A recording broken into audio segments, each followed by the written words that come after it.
본 방송에서 제공하는 투자 정보는 투자 판단에 대한 조언입니다. 방송에서 제공하는 주식의 가치, 가격 상승 및 가격 하락에 대해서는 방송사에서 보장하지 않습니다. 간추린 경제 뉴스입니다. 뉴욕 증시에서 주요 지수는 미국과 중국이 1단계 무역 합의를 타결한 데다 경제 지표도 양호해 사상 최고치 경신 행진을 이어갔습니다. 뉴욕 증권거래소에서 다우존스 지수는 0.36%, S&P 500 지수는 0.71%, 나스닥 지수는 0.91% 상승하며 거래를 마쳤습니다. 트럼프 대통령은 현지 시간 16일 북한에서 무언가가 진행 중이라면 실망할 것이라고 로이터 통신이 보도했습니다. 트럼프 대통령은 이어 미국이 주의 깊게 지켜보고 있다고 말했습니다. 이는 ICBM 시험 발사 가능성까지 제기된 가운데 자제를 촉구하는 차원으로 해석됩니다. 미국 항공사 제조사 보잉이 737 맥스 기종의 생산 중단을 검토 중이라고 미 일간 월스트리트 저널 등이 현지 시간 16일 보도했습니다. 월스트리트 저널 측은 보잉이 생산 중단을 검토하는 것은 미국 항공교통 규제 기관으로부터 연내에 737 맥스 운항 재개 승인을 받기가 불가능해졌다는 판단에 따른 것으로 풀이됩니다. 한일 양국이 통상 갈등을 풀기 위해 16일인 어제 도쿄에서 수출 관리 정책 대화를 가졌지만 구체적인 결론을 내지 못했습니다. 우리 정부는 당초 목표로 했던 일본의 수출 규제 원상 회복 약속을 받아내지 못했습니다. 다만 이번 대화를 통해 상대국의 수출 관리 제도 운용을 상호 이해했으며 대화를 이어가기로 했습니다.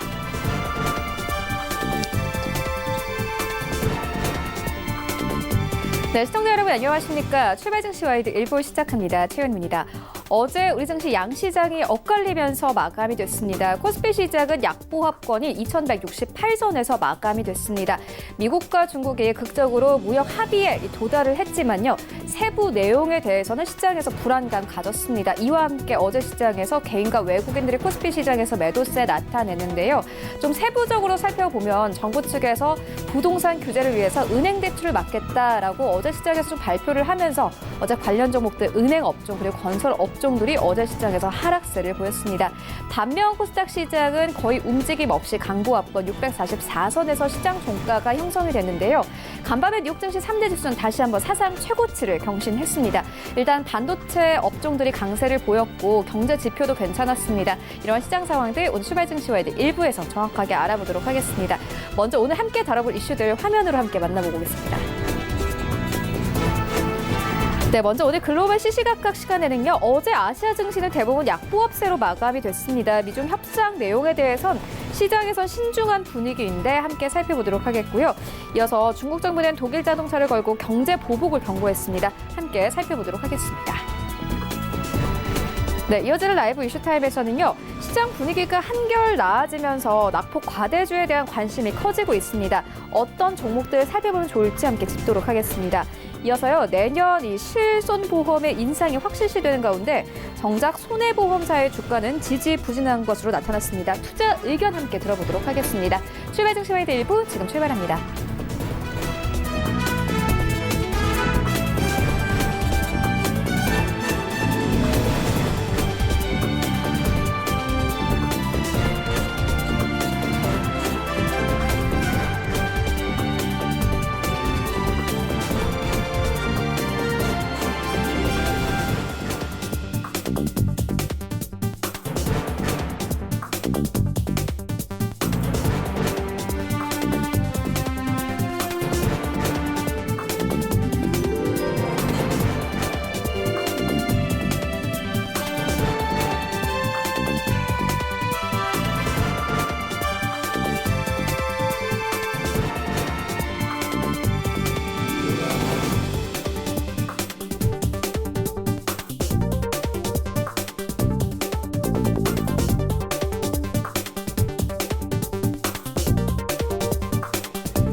시장의 중심이 되는 이슈를 꼼꼼하게 체크합니다. 글로벌 시시각각 시간인데요. 바로 투자증권 영업부의 윤정식 팀장 화상으로 연결되어 있습니다. 안녕하십니까? 네, 안녕하세요. 네, 먼저 간밤의 시장 상황부터 짚고 가도록 하겠습니다. 간밤 뉴욕 증시 3대 지수 다시 한번 사상 최고치를 경신했습니다. 좀 특징적이었던 것은 필라델피아 반도체 지수가 1% 가깝게 상승했습니다. 일단 마이크론은 실적 개선 기대를 바탕으로 투자 의견이 상향 조정되면서 어제 관련된 종목들이 일제히 상승세를 보였는데요. 또 어떤 종목들이 올랐습니까? 네, 우선은 전체적으로 이 좋은 모습들 보여줬습니다. 대부분의 섹터. 좀 이따 말씀을 드리겠지만 보이잉만 좀 크게 빠졌고요. 나머지는 대부분 상승을 했다라고 보시면 되겠습니다. 그중에서 좀 전에 말씀해 주셨던 대로 반도체 중심으로 해서 좀 큰 폭으로 상승을 했고요. 국내 이 주식 같은 경우도 반도체 관련한 종목들 최근 들어서 분위기 상당히 좀 좋기 때문에 비슷한 모습 미국에서도 보여줬다라고 보시면 되겠습니다. 전체적으로 3대 지수부터 좀 정리를 해드리겠습니다. 뉴욕 증시에서 주요 지수 같은 경우는 미국과 중국이 1단계 무역 합의를 타결한 데다가 이 주요 경제 지표도 상승하면서 이 전체적인 이 상승세, 이 3대 지수 모두 사상 최고치로 마감을 했습니다. 이 뉴욕 증권거래소에서 다우존스 30 산업 평균 지수는 전장보다 0.36% 상승한 28,235.89에 거래를 마쳤고요. 스탠다드 앤 푸어스 500 지수는 0.71% 상승한 3,191.45에 그리고 기술주 중심의 나스닥은 0.91% 상승한 8,814.23에 장을 마감을 했습니다. 이 3대 지수 같은 경우는 장중 및 그리고 마감 가격 모두 사상 최고치 경신을 이어갔는데요. 이 시장에서는 이 미국과 중국의 1단계 무역 합의에 대한 평가와 그리고 주요국들의 경제 지표 등을 주시하면서 긍정적인 부분들만 모두 작용을 했다라고 보시면 되겠습니다. 이 최근 들어서 미중 무역 합의는 무역 합의가 되느냐 아니면 되지 않느냐 이런 부분들에 대한 경계 심리와 긍정 심리가 맞섰었고요. 경제 지표 같은 경우는 중국은 좋게 나왔는데 미국 같은 경우는 사실 중국을 따라가지 못하는 그런 지표들을 보여주면서 긍정적인 부분과 이 부정적인 부분이 맞서는 그런 모습들을 보여줬는데 전일 시장 같은 미국 시장 같은 경우는 미국과 중국의 무역 합의는 긍정적인 부분들만 작용을 했고요. 경제 지표 같은 경우도 미국도 잘 나왔고 중국도 잘 나오고 있기 때문에 이런 부분들이 모두 긍정적으로 작용하면서 사상 최고치를 견인했다라고 보시면 되겠습니다. 중국 산업 생산과 같은 주요 지표가 양호한 모습들 이런 부분들은 글로벌 증시 동반 상승을 견인을 했는데요. 중국 국가통계국에 따르면 지난 11월 산업 생산은 전년 대비 6.2% 증가하면서 5개월 만에 최고치를 기록했습니다. 월가 예상이 5.0% 증가였는데요. 이번에 발표된 6.2%를 본다라면은 예상치를 대폭 상회했다라고 보시면 되겠고요. 중국의 11월 소매 판매도 광군제, 쇼핑 등에 힘입어서 전년 대비 8.0% 늘어난 것으로 집계됐습니다. 전월치가 7.2%였고요. 예상치가 7.6%였는데요. 이런 부분들을 모두 상회했다라고 보시면 되겠습니다. 미국과 중국이 지난주 1단계 무역 합의에 도달했다고 밝힌 이후에 무역 전쟁에 대한 우려감이 상당히 많이 줄어들면서 미국뿐만이 아니라 유럽도 그렇고 아시아도 그렇고 대부분 상승하는 그런 모습들을 보여줬는데요. 큰 폭의 상승이 일어나는 것은 아니지만 이제는 우려감들이 상당 부분 경감되었기 때문에 이런 부분들이 긍정적으로 작용했다라고 보시면 되겠습니다. 중국의 미국 농산물 구매 규모나 그리고 무역 구조 개혁 문제 등에 있어서 불확실성이 여전하다는 지적도 있지만 이 관세 부과 같은 무역 전쟁 격화 우려는 물러섰다는 점에서 당분간 증시에 안도감을 제공할 것이라는 평가가 나오고 있는데요. 지금 시장에 나오고 있는 불확실성은 사실은 이 규모의 문제입니다. 규모의 문제이기 때문에 미국과 중국이 같이 가느냐 따로 가느냐 이런 부분들은 이제 어느 정도 해결이 되었다라는 부분들에 있어서는 이제는 상승 폭이 문제지 부정적인 부분들, 하락에 대한 부분들은 상당히 많이 줄어들었다라고 보시면 되겠고요. 이 레리 커들러 백악관 국가경제위원회 위원장은 폭스뉴스 인터뷰에서 이번 합의는 경제 성장에 긍정적이고 일부 불확실성도 없앴다라면서 무엇보다 우리의 대중국 수출이 갑절로 늘어나게 될 것이다라고 상당히 긍정적이고 확신에 차게 얘기를 했는데요. 커들로 위원장은 내달 초에 양국이 1단계 합의문에 서명할 것이라고 재차 확인했습니다. 이 도널드 트럼프 미국 대통령도 이 자신의 트위터를 통해서 이날 주가 지수가 사상 최고치를 기록했다는 점을 강조하면서 무역 합의 성과를 부각을 시켰는데요. 트럼프 대통령은 최근 들어서 주가에 상당히 이 신경을 더 많이 쓰는, 원래도 신경을 많이 썼지만 최근 들어서 더 많이 신경을 쓰면서 대선에 대한 분위기 좀 이어가고 있다라고 보시면 되겠고요. 영국도 이 부정적인 부분들, 브렉시트에 대한 우려감들이 상당수 해소됐습니다. 영국 집권 보수당이 총선에서 과반 의석을 안정적으로 확보함으로써 이 노딜 브렉시트에 대한 우려감이 상당히 경감되는 등 이 시장 불안 요인이 상당수 해소가 됐습니다. 하지만 모두에 말씀드렸던 것처럼 부정적인 부분 거의 하나 있었다라고 보시면 되겠는데요. 보잉 주가가 큰 폭으로 하락세를 보여줬습니다.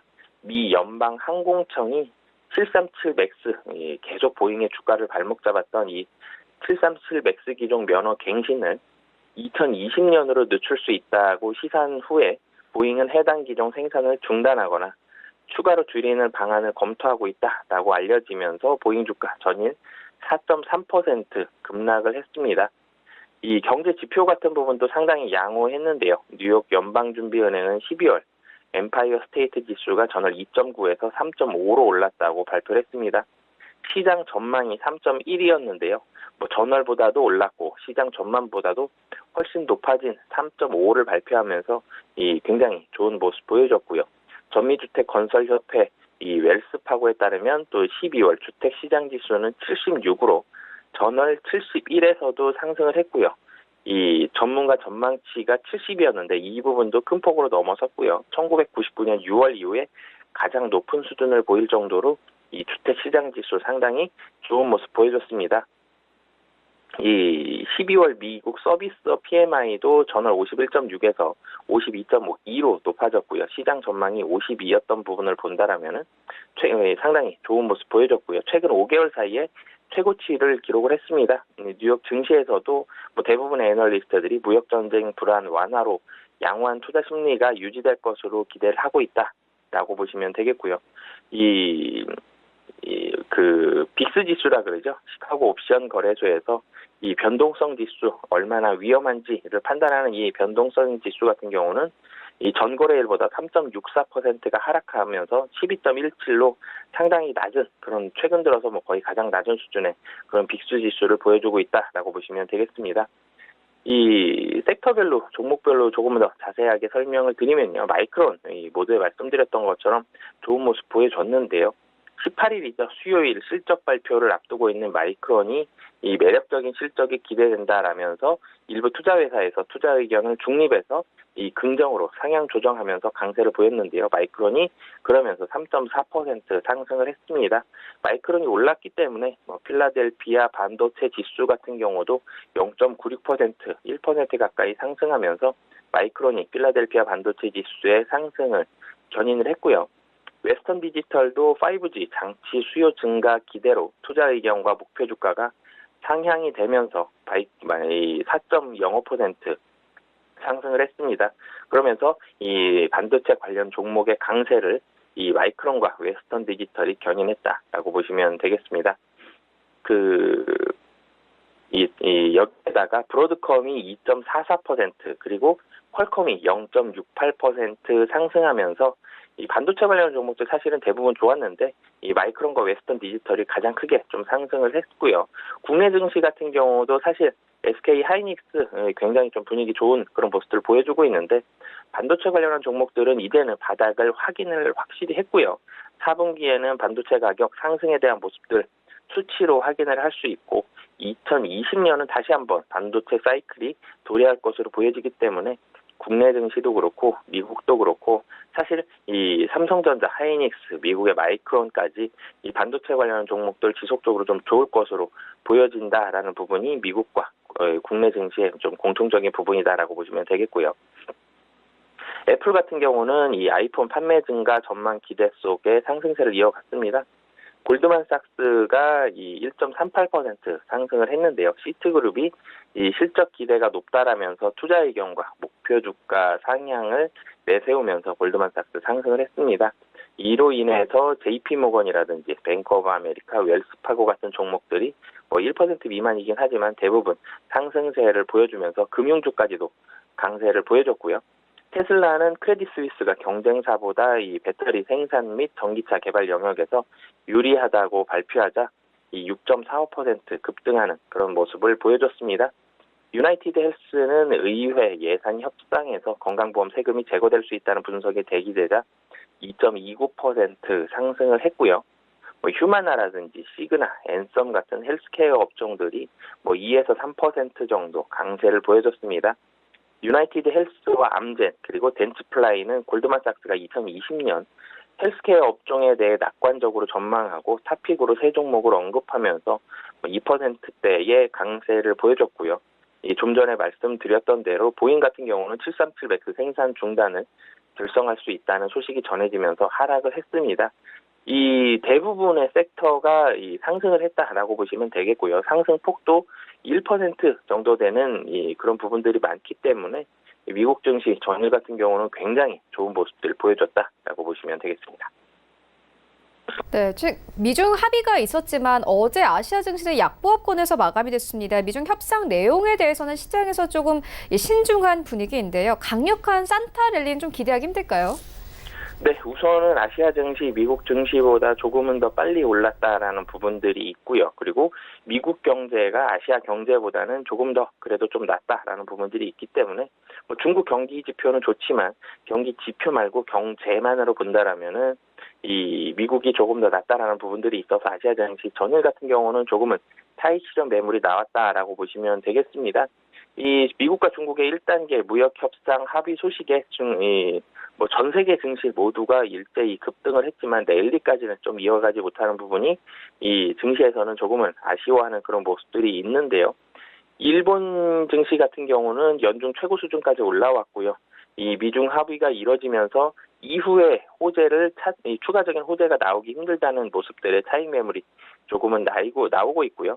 미중 무역 협상의 효과 이런 부분들은 사실은 조금은 의문이 제기가 되고는 있지만 아직까지 부정적인 부분보다는 긍정적인 부분들의 긍정적인 폭 자체가 어느 정도 되느냐 뭐 이런 부분들 뭐 예상보다 관세 인하 규모가 뭐 작다 뭐 이런 부분들이 나오고 있기 때문에 이런 부분은 상승에 대한 폭은 제한하지만 방향성 자체를 바꾸기에는 조금은 쉽지 않은 그런 부분입니다. 도널드 트럼프 미국 대통령도 곧 2단계 무역 협상에 나서겠다라고 공포를 했기 때문에 지금 당장은 상승에 대한 부분들 랠리까지는 이어지진 못했지만 그래도 이 하락에 대한 방향성은 나오긴 아직까지는 좀 쉽지 않은 그런 모습들이고요.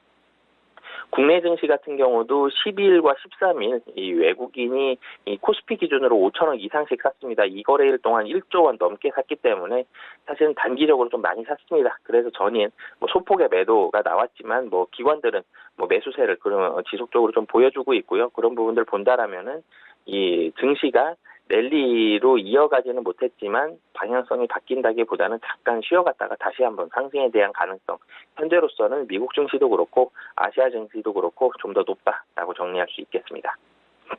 네, 이제 1단계 마무리가 된 만큼 2단계 이야기도 나오고 있는데요. 2단계 합의 전망은 어떻게 보십니까? 네, 2단계 합의 전망은 좀 전에 말씀드렸던 대로 도널드 트럼프 미국 대통령은 즉시 2단계 협상을 시작해야 한다라고 얘기를 했지만 이 로버트 아이저 무역 대표부 대표는 아직 일정이 정해지지 않았다라고 밝혔습니다. 이 라이트 아이저 대표 같은 경우는 전일 한 인터뷰에서 현재 양측은 내년 1월에 체결될 것으로 예상되는 1단계 합의를 시행하는 데 집중하고 있다라면서 아직까지 2단계 무역 협상을 시작할 날짜는 정해지지 않았다고 얘기를 했습니다. 앞서 트럼프 대통령은 지난 13일 1단계 무역 합의 사실을 공개한 뒤 트위터에 2020년 대선 이후까지 기다리지 않고 즉시 2단계 협상을 시작할 것이다 라고 얘기를 했는데요. 트럼프 대통령 같은 경우는 사실은 대선까지 좀 바라봐야 되기 때문에 이제는 어느 정도 좀 달려줘야 됩니다. 뭐 그런 부분들도 있었고요. 라이트 아이저 대표와의 조금은 달라지는 다른 그런 모습들을 보여주면서 속도 조절 나올 수 있기 때문에 지금 협상 시기에 대해서는 문제가 있지만 최대한 빠른 시기에 2단계 협상이 시작될 가능성은 현재로서는 높아 보인다라고 보시면 되겠습니다. 이 라이트하이저 대표까지도 이 바로 체결하겠다 이런 부분들을 이 얘기를 한다라면은 중국과의 협상에 있어서 우위적인 부분, 지금 뭐 미국이 우위를 점하고 있는데 이런 부분들이 좀 약해질 수 있기 때문에 라이트하이저 대표는 속도 조절이 이루어지고 있다라고 보시면 되겠고요. 이 전일 같은 경우 라이트하이저 대표가 2단계 협상은 1단계 합의를 어떻게 시행하느냐에 따라 결정될 것이라면서 이 궁극적으로 1단계 합의가 작동할지는 중국에 달려있다라고 이 얘기를 했습니다. 그러면서 중국에 어느 정도 조금은 숙이고 들어오면서 이 협상에 대한 우위 지속적으로 점하려는 그런 모습들이 라이트하이저 무역 대표부 입으로 나왔다, 얘기로 나왔다라고 보시면 되겠고요. 이 한편 미국 정부에서는 스파이 혐의로 이 미국 주재 중국 대사관 직원 2명을 비밀리에 추방했다라는 얘기가 알려졌는데 이런 부분들이 사실은 시장의 분위기가 좋지 않았다라면 악재로 작용을 했을 텐데 이런 사건이 벌어졌지만 그래도 증시에는 악재로 작용하지 못할 만큼 아직까지는 분위기가 좋다라고 보시면 되겠습니다. 네, 이어서 다음 이슈로 옮겨가 보도록 하겠습니다. 중국이 이번에는 독일과 무역 잡음을 내고 있습니다. 중국 정부는 이 독일 자동차를 걸고 이 경제 보복을 경고했습니다. 화웨이 5G 사업 때문인 것으로 보여지는데 자세한 내용 좀 짚어봐 주시죠. 네, 독일 정부가 5G 통신망에서 중국 통신장비 업체이죠. 화웨이 제품을 제외하는 방안을 검토 중인 가운데 이 중국 정부가 경제 보복을 경고했습니다. 이 중국 업체를 차별하면 중국에서 팔리는 독일 자동차도 불이익을 당할 수 있음을 시사했는데요. 우컨 주 독일 중국 대사는 지난 14일이죠. 독일 유력 경제지인 한델스블랏이 주최한 한 행사에서 독일이 화웨이를 배제한다면은 후과가 있을 것이다라면서 중국이 아무것도 안 하고 가만히 있지는 않을 것이다라고 얘기를 했습니다. 우 대사는 이어서 지난해 중국에서 팔린 2,800만 대 가운데 이 자동차 판매량이 2,800만 대였는데 이 중에 4분의 1이 독일 차였다면서 어느 날 중국이 자체적으로 차를 만들 수 있다는 이유로 독일 차가 더는 안전하지 않다고 말할 수 있겠냐? 아니다. 그렇다면 완전한 보호무역주의라고 강조를 했습니다. 사실 조금 돌려서 얘기를 했는데요. 이 독일 차, 충분히 지금 많이 팔리고 있고 이런 부분에 있어서 중국이 충분히 제재를 할 수 있기 때문에 5G, 이 화웨이에 대한 제재 나오지 않았으면 좋겠다. 나오지 말아라. 라고 좀 돌려서 얘기했다라고 보시면 되겠습니다. 우 대사의 이 발언 자체가 이 독일 연방의회에서 앙겔라 메르켈 정부에 반대하는 일부 의원을 중심으로 화웨이 금지 움직임이 활발해지는 상황에서 나왔기 때문에 이 이름을 명시하지는 않았지만 우 대사의 발언은 화웨이 차별하지 말아라 라면서 화웨이를 좀 지켜주는 그리고 이 독일에 있어서의 어느 정도 긴장감을 일으켜줄 수 있는 그런 발언이 되었다라고 보시면 되겠습니다. 네, 세 가지 이슈 함께 짚고 왔습니다. 지금까지 바로 투자증권 영업부 윤정식 팀장과 함께했습니다. 고맙습니다. 네, 감사합니다.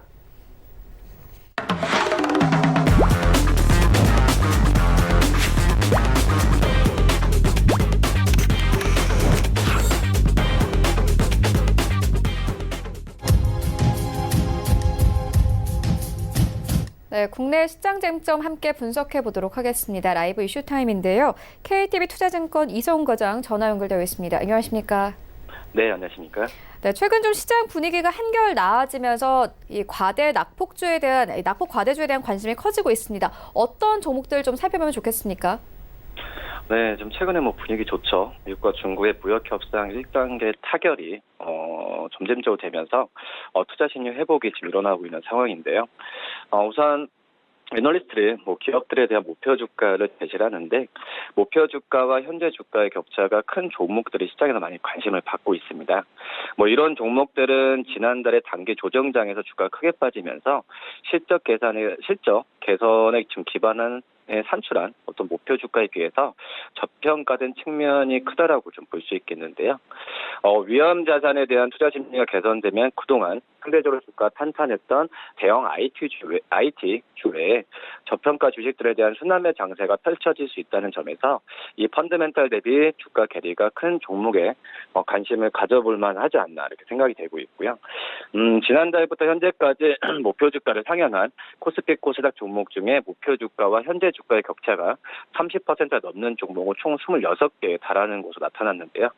이 코스피와 코스닥을 모두 합쳐서 격차가 가장 큰 종목은 이 5G 통신장비 제장주죠. 이 KMW라고 볼 수 있겠습니다. 이 KMW는 지난달 5일에 그 하나금융투자가 목표 주가를 기존 9만 원에서 10만 원 상향했는데 현재 주가는 5만 700원으로 목표가보다 50% 가까이 낮은 수치라고 좀 볼 수 있겠고요. 우선 지금 현재 목표 주가라는 부분은 뭐 이익 전망과 주가 대비 배수 중에 다양한 요소로 고려하면서 결정이 되는데 향후 11개월 실적 전망치나 주당 순자산 가치, BPS죠. 그리고 주가 수익률 PER, 순자산 가치 PBR, 또 자기자본이율 ROE 등이 목표 주가를 조정하는데 중요한 기준이 되고 있습니다. 우선 지금 최근에 삼성증권이 NHN의 목표 주가를 기존 9만 5천 원에서 10만 원을 끌어올리면서 했던 내용은 이제 NHN은 고마진 웹보드 게임 매출 회복, 또 기존 모바일에 대한 게임 수명 장기화로 내년 이 개선이 연중 나타날 것이라는 그런 부분인데요. 그렇기 때문에 EPS를 12%까지 상향하면서 목표 주가를 상향한 그런 상황이라고 좀 볼 수 있겠고요. 이 목표가와 현재가의 더 큰 상위 30개 종목을 본더라도 이 외국인 매도세가 진정된 지난 6일 이후에 주가가 평균에 2.24%까지 올랐습니다. 같은 약간의 좀 코스피 지수가 같은 기간 5.31%, 코스닥 지수는 4.19% 상승률에는 미치지 못하는데 이 때문에 미중 무역 협상 1단 타결 이후에 기대되는 연말 연초 상승 랠리에서 상대적으로 주가 상승 가능성이 높을 것으로 점쳐지고 있고요. 전문가들도 연말 산타랠리에 대비한 투자 전략으로 납북 과도제와 같은 저평가된 종목에 관심을 둘 필요가 있다라는 부분을 계속 조언을 하고 있는 상태입니다. 다만 현재 주가와 목표 주가가 차이만 보고 투자하기보다는 그중에서도 실적 개선 전망이 뚜렷하고 배당 성향 같은 연말 수급 상황에서 유리한 종목을 가려내는 노력이 필요하다는 지적이고요. 미국과 중의 무역 협상 1단계 합의로 위험자산 내력도가 지금 부각되고 있는데 연말 외국인과 기관의 배당과 또 윈도우 드레싱을 고려하면서 투자해야 한다는 부분을 밝혔습니다. 또 납부이 컸던 업종 중에서 배당 매력이 높은 업종이나 실적 개선이 기대되는 업종의 대안이라는 부분도 지적을 많이 하고 있습니다. 네, 낙폭이 컸던 종목들 살펴보고 왔고요. 이어서 다음 이슈로 옮겨가 보도록 하겠습니다.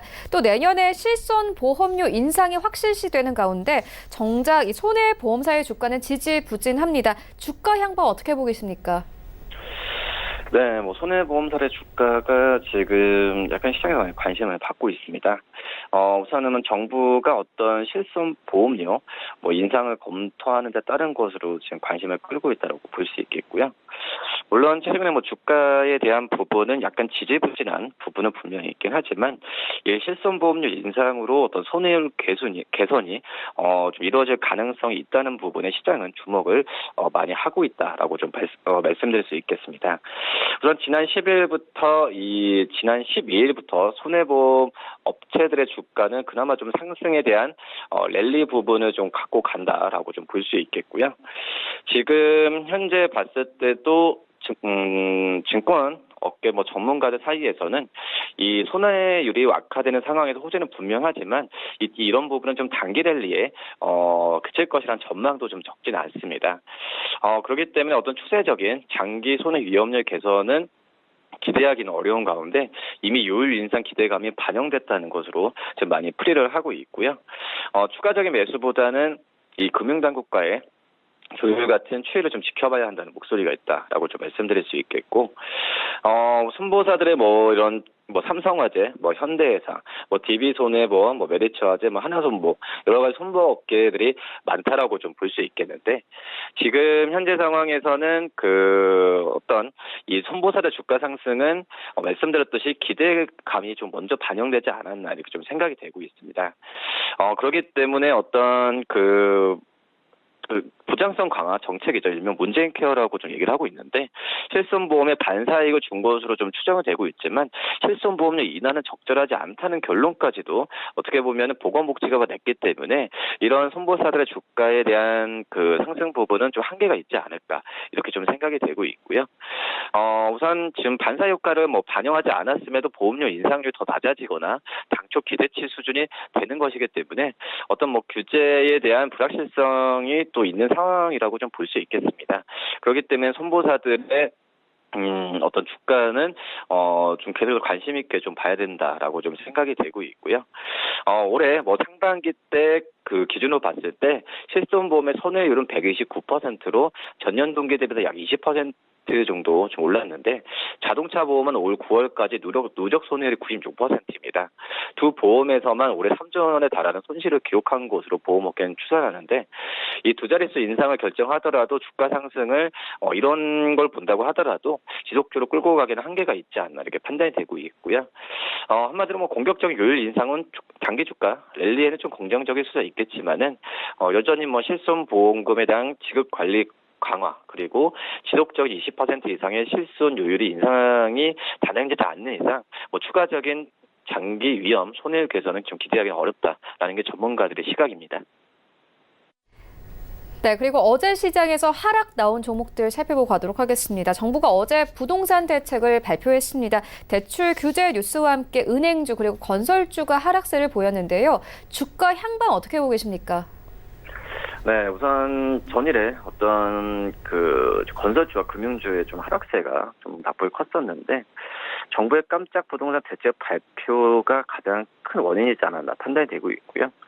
정부는 그 전일이었죠. 관계 부처 합동으로 이 분양가 상한제 적용 지역 확대, 또 고가 주택에 대한 주택담보대출 추가 규제, 또 전세대출 이용 갭 투자 방지, 주택 보유 부담 강화 등이 담긴 이 주택시장 안정화 방안을 발표했습니다. 이거는 뭐 어떤 주식시장 입장뿐만 아니라 뉴스적으로도 국민들한테 가장 어제 화제가 됐던 그런 이슈라고 좀 볼 수 있겠는데요. 특히 최근 소문으로만 돌던 이 추가 주택담보대출 규제가 실제 부동산 대책에 포함되면서 발표되면서 이날 대책 발표 직전까지 오름세를 보이던 금융주도 일제 하락 전환한 모습을 좀 보여주었고요. 어제 종목들을 본다고 한다면 우선 건설주, GS건설은 3.12%, 현대건설은 1.71%, 삼성엔지니어링 2.01% 하락을 했고요. 대우건설과 대림산업도 1.87%, 0.66% 하락을 했습니다. 이 GS건설이 하락세로 전환한 것은 이번 달 3일 이후 19일 만이라고 좀 볼 수 있겠고요. 다른 건설주 역시 이번 달 초 이후에 좋은 흐름을 이어오다가 하락세로 전환한 모습을 좀 보여주었고요. 말씀드렸듯이 금융주도 일대 좀 하락하는 모습 보여주었는데 신한주는 2.74% 하락했고요. 하나금융주는 2.46% 그리고 KB금융과 우리금융도 각각 1.9%와 1.65% 하락했습니다. 우선 그 정부의 이날 대책의 강도를 상당히 높은 수준으로 좀 평가를 하고 있는데 이 건설세와 은행의 영업이익에 부정적으로 작용할 것으로 좀 판단이 되고 있습니다. 특히 이제 분양가 상한제 확대로 재개발과 재건축 사업 추진 속도가 떨어지면서 이 건설사의 실적이 좀 악화되고 또 대출 규제로 인해 은행의 수익성 역시 떨어질 것이라는 분석이 좀 지배적이다라고 볼 수 있겠고요. 지금 현재 그 9억 원 초과 주택 보유 또는 2주택자 전세 만기 시 대출 횟수와 또 시가 15억 원의 초과 주택 담보 대출의 금지 또 이런 여러 가지 내용으로 봤을 때 여러 가지 좀 충격적인 내용도 많이 있지 않았나 생각이 되고 있습니다. 여기서 뭐 충격적이란 말은 좀 강도가 높은 그런 대책이지 않나 생각이 되고 있고요.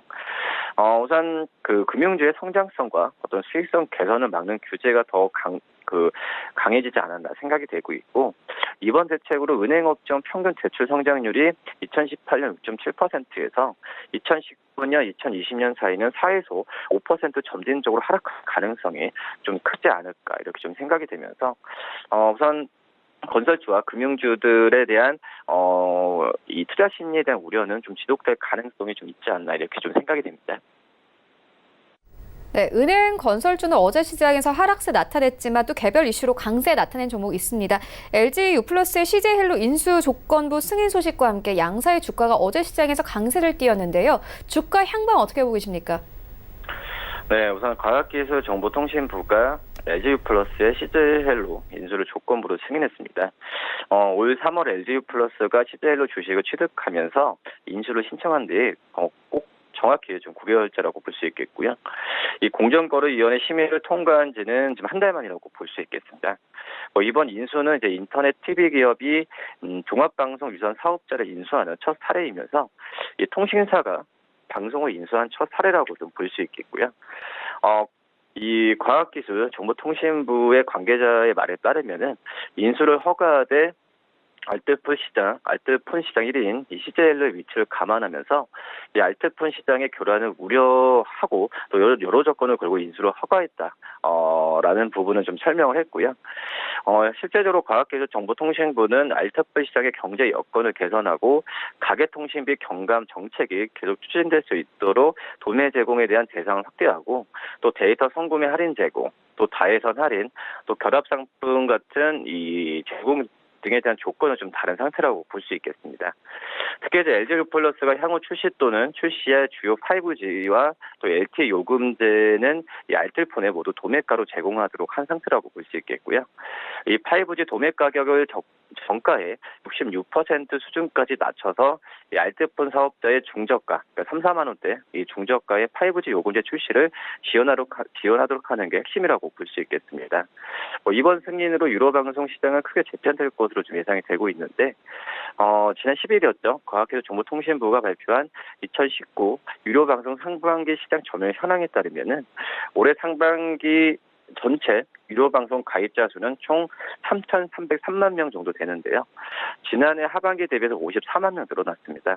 이 사업자별로 살펴보면은 KT가 708만 1,177명으로 점유율 21.44%를 기록하면서 1위를 차지하고 있고요.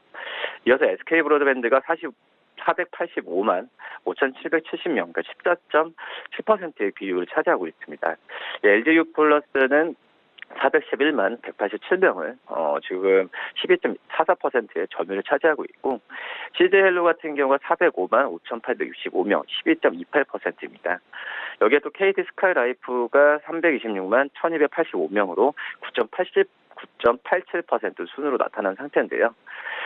현재 정부 인허가 심사가 진행되고 있는 유효방송 업계 인수합병 작업이 원만히 마무리될 경우에 이 KT 계열이죠. KT 플러스 이제 KT 스카이라이프가 31.31% 그리고 LG U+ 계열이죠. LG U+ 그리고 역시 이슈가 되는 실제 헬로까지 합치면 24.72%. 또 SK 브로드밴드 계열이죠.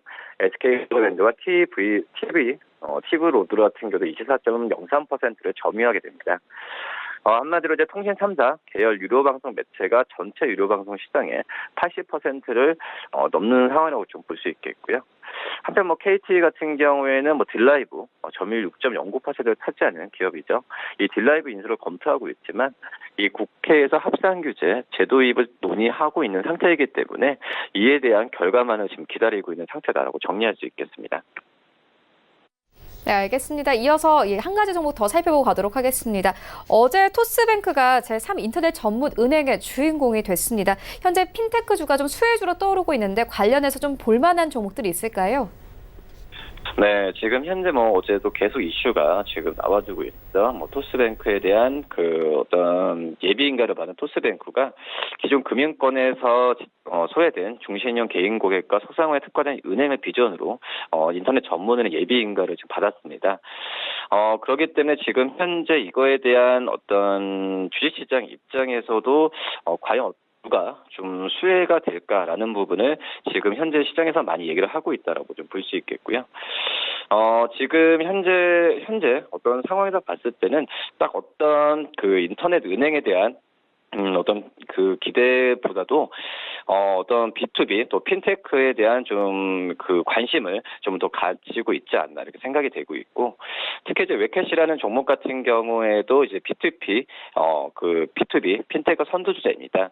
그렇기 때문에 지금 현재 어떤 금융과 기술의 합성의 이 핀테크에 대한 사전적으로 이 의미에 대한 부분에 있어서 관련되는 종목들을 시장에서 많이 찾고 있다라고 좀 볼 수 있겠고요.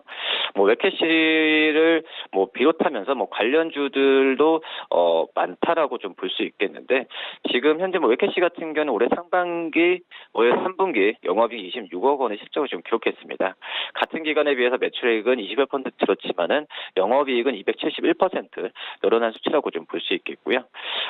그렇기 때문에 이 웨캐시에 대한 좀 관심을 시장에서 좀 가져도 괜찮지 않을까 이렇게 판단이 되고 있고요. 나머지 종목들 같은 경우에는 우선 지금 현재 우선은 그 LGU 플러스 전자결제 사업부의 우선 협상 대상자의 토스가 단독으로 입찰을 해가지고 LGU 플러스에 대한 좀 관심을 또 가져도 괜찮지 않을까 지금 판단이 되고 있고, 또 말씀드렸듯이 이거 외에는 뭐 다른 이제 핀테크와 또 AI 관련된 종목들을 좀 시장에서는 좀 관심 있게 봐야 되지 않을까 이렇게 좀 생각이 듭니다.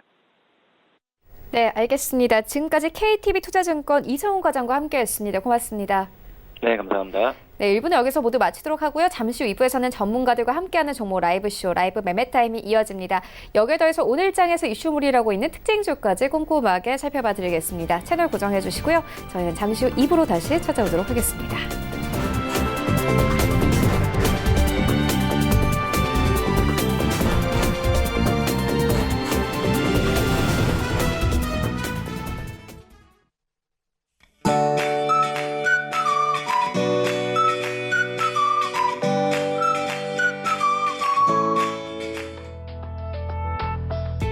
안녕하세요. K웨더 라이프스타일 예보 김담비입니다. 현재 위성 영상 보시면 전국이 대체로 흐린 모습이고요. 중부지방과 전남 해안, 제주도를 중심으로는 비가 내리고 있습니다. 이 비는 점차 전국으로 확대돼 중부지방은 낮까지, 남부지방은 늦은 오후까지 비가 내리다 그치겠는데요. 앞으로 서울, 경기와 강원, 영동, 경상도는 5mm 내외 비가 더 내리겠고요. 제주 산간에는 최고 40mm, 그 밖의 지역은 최고 20mm의 비가 예상됩니다. 오늘 출근길에는 우산을 꼭 챙기시기 바랍니다. 한편 비가 그치고 나면 기온이 큰 폭으로 내려가 추워지겠습니다. 오늘 서울의 아침 기온 8도에서 시작해 낮 기온은 9도 선에 머물며 크게 오르지 못하겠고요. 내일 아침 기온은 영하권으로 떨어지는 데다가 찬바람이 불며 체감 온도는 더 낮겠습니다. 급격한 기온 변화에 감기 걸리지 않도록 조심하셔야겠습니다. 오늘은 북서쪽에서 다가오는 기압골의 영향을 받으며 전국 곳곳에 비가 내리다 그치겠습니다. 다음은 자세한 지역별 날씨입니다. 중부지방의 아침 기온 인천 9도, 춘천 4도를 보이고 있고요. 낮 기온은 10도 이하로 크게 오르지 못하겠습니다. 동해안은 속초와 강릉 아침 기온 8도에서 시작해 낮 기온은 13도까지 오르겠습니다. 남부지방 전주와 부산의 아침 기온 9도를 보이고 있고요. 낮 기온은 10도를 웃돌며 비교적 포근하겠습니다. 현재 남해를 제외한 대부분 해상에 풍랑 예비특보가 내려진 상태고요. 바다의 물결은 서해상으로 최고 4m까지 매우 높게 일겠습니다. 항해나 조업하는 선박들은 앞으로 발표되는 기상정보를 계속해서 확인해 주시기 바랍니다. 비가 그치고 나면 영하권의 추위가 찾아오겠고요. 내일은 동해안을 중심으로 또 한 차례 비나 눈이 내릴 전망입니다. 날씨였습니다.